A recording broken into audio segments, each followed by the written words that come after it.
Hello. তো আজকে আবার রেডি হয়ে আমরা চললাম কোথায়? তো আমরা চললাম মুভি দেখতে, মায়ের সাথে মায়া মুভি।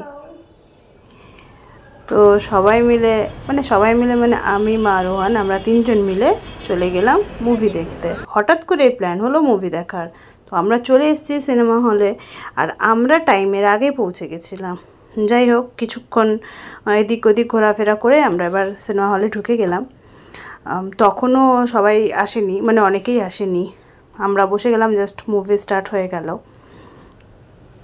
তো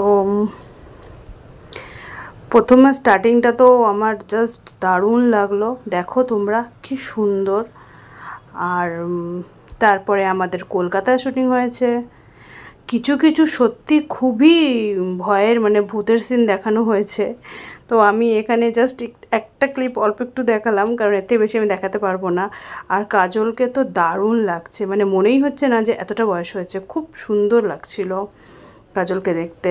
আর মুভিটার ব্যাপারে আমি বলবো যে মুভিটা ঠিক আছে, মোটামুটি লেগেছে, তবে শয়তান এর থেকে অনেক বেশি ভালো। এটা মোটামুটি লেগেছে, কিছু কিছু খুবই ভূতের সিন আছে, আর সাউন্ড দিয়েছে খুব ভয়ঙ্কর ভয়ঙ্কর। তো যাই হোক, আমরা মুভি দেখলাম, দেখে পপকর্ন খেলাম, খেয়ে গুটি গুটি বাড়ি চলে আসলাম। তো তোমাদের যদি ভূতের মুভি দেখতে ভালো লাগে, ভয় যদি না লাগে, তাহলে তোমরা এই মুভিটা দেখতে পারো। টাটা।